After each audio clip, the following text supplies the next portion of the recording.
नमस्कार, आज हम आपको उनसे मिलाएँगे जिन्होंने हमारे उत्तराखंड के गठन होने में राज्य के मतलब गठन होने में बहुत सहयोग करा था। तो उनका नाम है मोहन बाबा उत्तराखंडी।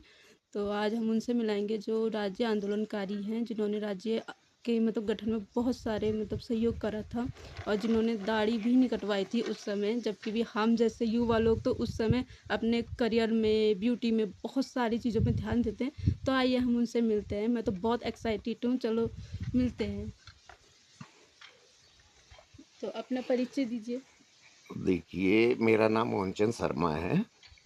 मैं जो है मेरे को जो है सबसे पहला नाम इस उत्तराखंड के अंदर जब मूवमेंट हुआ था 94 के अंदर, उससे पूर्व में भी हुए थे, कई मूवमेंट हुए हैं, तो वो मोहन बाबा उत्तराखंडी के नाम से जानते थे। मैं हल्द्वानी काठगोदाम क्षेत्र में रहता था, पढ़ाई करता था और छोटे-मोटे कार्य करता था। और मैं कामरेड बीडी शर्मा जी का पौत्र हूँ, जो कि उत्तराखंड राज्य उनका एक विज़न था। और उन्होंने जो है उनके मित्र हुआ करते थे देवीदत्त पंत जी, जो कि कुमाऊं यूनिवर्सिटी के कुलपति थे। उनको यह कार्य सौंपा और वर्ष 1985-86 के अंतर्गत हम जो काठगोदाम क्षेत्र में आए। और जो है फिर उसके बाद वर्ष 1987 के अंदर हम जो है अपना जो है हमारे बड़े भाई त्रिवेंद्र सिंह परमार जी, जो कि पार्लियामेंट में गए, उन्होंने पत्र बम फेंका, उससे हम और प्रभावित हुए। उस समय हम पढ़ ही रहे थे, तो उससे प्रभावित होकर के हम जो है उत्तराखंड मूवमेंट के लिए जुड़े। यही हमारा परिचय है। और जो आप कहते हैं दाढ़ी बाल, हाँ, हमने कसम खाई थी कि जब तक उत्तराखंड राज्य की घोषणा जो है लाल किले की प्राचीर से नहीं कराएंगे, तब तक दाढ़ी बाल हम नहीं कटाएंगे। और उत्तराखंड की राजधानी गैरसैंण का प्रस्ताव भी पास किया गया था। उसके अंदर, बिल के अंदर वो भी है, निहित है। तो कहिए आप क्या कहना चाहते हैं? गैरसैंण राजधानी क्यों नहीं बनी? ऐसा क्या हो गया जो गैरसैंण राजधानी नहीं बनी? देखो, यह गैरसैंण राजधानी ना बनने का कारण, मुख्य कारण ये है क्योंकि इसमें सबसे बड़ी विडंबना ये है, जो हमारे यहाँ के नौकरशाह हैं, आप समझ ही गए होंगे, क्योंकि यहाँ नौकरशाही जो है बहुत हावी है उत्तराखंड राज्य के अंदर। क्योंकि यहाँ के विधायकों की नौकरशाहों के आगे नहीं चल पाती है, चाहे कोई भी नौकरशाह है। नौकरशाह मैदानी क्षेत्र छोड़ के ऊपर नहीं जाना चाहता है। और सबसे बड़ी बात क्या है, उन्होंने हमारे यहाँ के विधायकों के दिमाग के अंदर यह चीज़ भर दी है, गलत अवधारणा भर दी है, जो कि पहाड़ी क्षेत्र से विधायक चुन के आते हैं।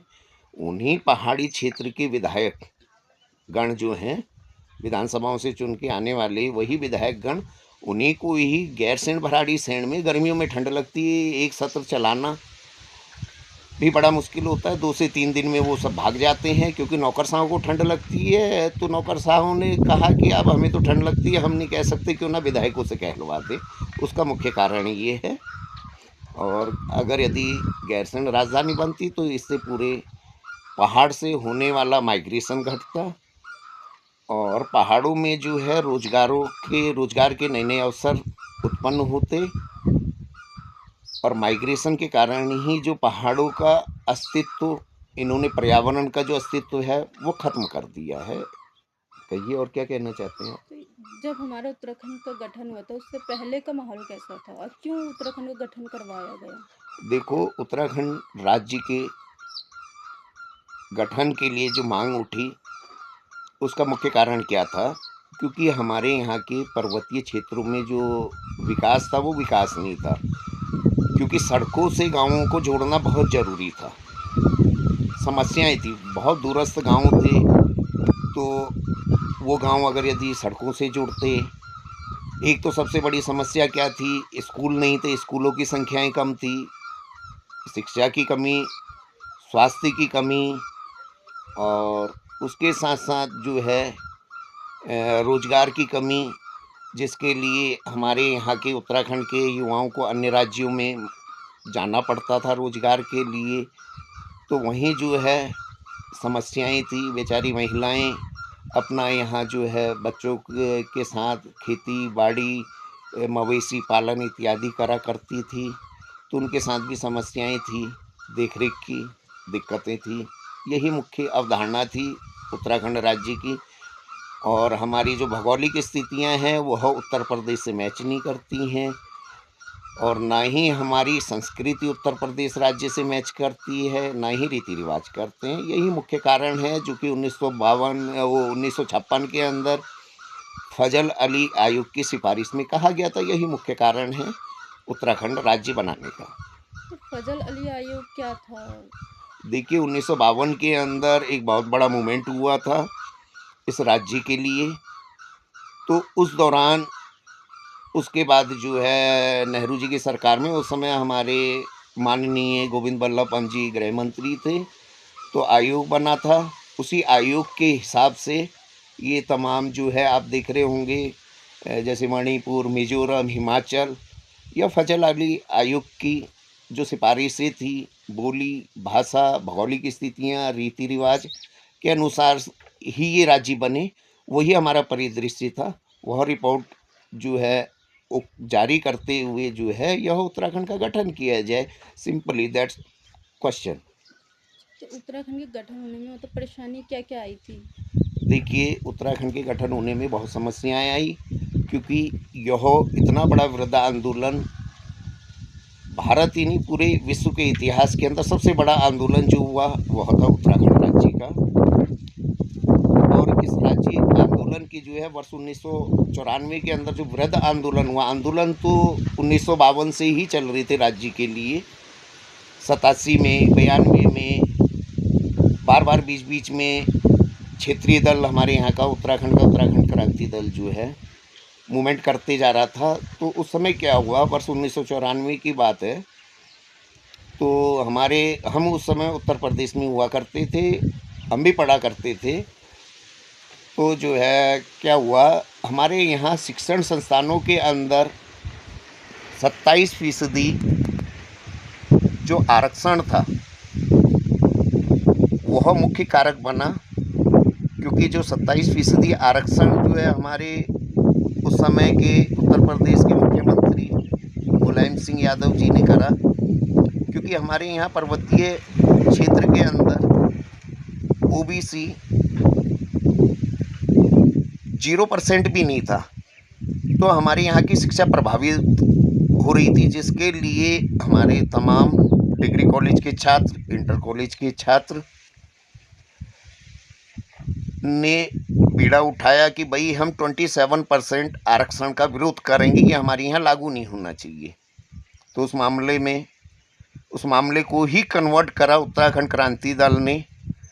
27% आरक्षण के मूवमेंट के अंदर ही हमने उत्तराखंड राज्य की आवाज़ उठाई, और जो है उसके लिए जो है कार्य करा, अनशन हुए। भाई उसमें मुलायम सिंह यादव जी से भी उस समय बात हुई, बिपिन चंद्र त्रिपाठी जी ने भी करी, काशी सिंगारी जी ने भी करी, तमाम लोग थे बातचीत करने के लिए। तो उन्होंने कहा नहीं, 27% आरक्षण तो हम करके रहेंगे, क्योंकि हमारे यहाँ ओबीसी की संख्या ज़्यादा है, तो उनका शिक्षा स्तर सुधारना है, तो वो तो हम करेंगे। क्यों ना आप अपना उत्तराखंड राज्य की डिमांड कर लीजिए, हम आपका बिल पास कर देंगे, कौन सी दिक्कत है। तो फिर हमने वो 27% आरक्षण को उत्तराखंड राज्य आंदोलन के अंदर कन्वर्ट करा। और मुलायम सिंह यादव जी हमारे तो एक ही विधायक हुआ करते थे उत्तराखंड क्रांति दल के, काशी सिंगारी जी, हम उनका भी बहुत बहुत धन्यवाद करते हैं। उन्होंने जो है अपनी जो है बड़े तरीके से बात रखी उस समय के मुख्यमंत्री जी से। तो मुख्यमंत्री जी ने, हमारे उस समय के उत्तर प्रदेश के मुलायम सिंह यादव जी ने ड्राफ्टिंग करवाया बिल, और जो है उत्तर प्रदेश से जो है केंद्र सरकार को भेज दिया। अच्छा, तो मेरा एक क्वेश्चन ये है कि जैसे आजकल बीजेपी कांग्रेस मतलब उत्तराखंड में इतने साल तक बनी रही, इतने साल तक शासन किया, तो यूकेडी क्यों नहीं शासन कर पाई, क्यों नहीं करती? देखो, उसका मुख्य कारण क्या है, उत्तराखंड क्रांति दल का उत्तराखंड राज्य के अंदर सरकार नाम बना पाना है। क्योंकि उत्तराखंड क्रांति दल जो है मजदूर तबके से दबे कुचले तबकों को ऊपर उठाता है। वो एक्चुअल बात कहता है। उत्तराखंड क्रांति दल जो है एक गरीब दल है और वो जो है यहाँ के राज्य के मतदाताओं के दिल के अंदर है, मगर वोट में परिवर्तित नहीं हो पाया क्योंकि उसके पास धन बल नहीं है। ये दोनों राष्ट्रीय पार्टियां हैं, इनके पास धन बल है। ये धन बल से जो है मोड़ती हैं और जो है कभी पहाड़ मैदान करती हैं, कभी ठाकुर बामण करती हैं, ये कभी जातिवाद, कभी मैदान पहाड़ की अवधारणाएं, यानी तुष्टीकरण की जो नीति है, रोजगार से दूर करना, विकास की बात ना करना, स्वास्थ्य की बात ना करना, शिक्षा की बात ना करना, चुनाव के समय पे धन बल का प्रयोग करना। नेगी जी ने गाना भी तो गाया था, शायद आपको याद हो ना हो, उत्तराखंड की जनता को या आपको। उन्होंने कहा था, हाथल पिलाए विस्की फुलल पिलाए रम। तो वही कारण है, क्योंकि उत्तराखंड क्रांति दल ना तो विस्की पिला सकता था, ना ही रम पिला सकता था। इसी कारण जो है उत्तराखंड के अंदर जो है सफल नहीं हो पाया। मुख्य कारण ये है, थोड़ी बहुत हमारे अंदर भी कोई कमियां रही होंगी जिस वजह से जनता ने नकारा उत्तराखंड क्रांति दल को। जबकि वो राज्य पार्टी थी तो वोट तो वैसे देनी चाहिए, तो फिर भी नहीं दे पाए। तो आप आज के युवा को क्या ज्ञान दे सकते हैं, क्या मतलब? देखिए, मेरा तो यही कहना है, जिस तरीके से हर किसी के माता पिता को ही अपने बच्चों का दर्द होता है, उसी तरीके से जो यह उत्तराखंड राज्य है, उत्तराखंड क्रांति दल की देन है। हमारा तो स्पष्ट कहना है, जिस तरीके से माता पिता को अपनी संतान का दर्द होता है, उसी तरीके से उत्तराखंड क्रांति दल के लिए उत्तराखंड की राज्य की जनता, उनके जो बच्चों के समान है, उनके बच्चों को पीड़ा होती है, तो वो दर्द जो है उत्तराखंड क्रांति दल को ही होगा, ना कि इन राष्ट्रीय पार्टी को, क्योंकि इनके पास तो बहुत बड़ी विजन है, इनकी तो राष्ट्र के लिए काम करना है। लेकिन क्षेत्रीय पार्टी अपने क्षेत्र के लिए ही बोल सकती है और क्षेत्र के लिए ही कार्य कर सकती है। आज देखिए, पश्चिम बंगाल के अंदर क्षेत्रीय दल है, आप केरला में जाएं, क्षेत्रीय दल की सरकार है। उत्तर प्रदेश में ही देख लीजिए, क्षेत्रीय दल जो है सशक्त है, लेकिन उत्तराखंड में कमजोर है। तो धन्यवाद, आपने हमें बहुत मतलब इतना इतना ज्ञान दे दिया हमको उत्तराखंड के बारे में, हम युवाओं को। तो हम भी प्रयास करेंगे कि हम अपने उत्तराखंड के लिए कुछ कर सकें।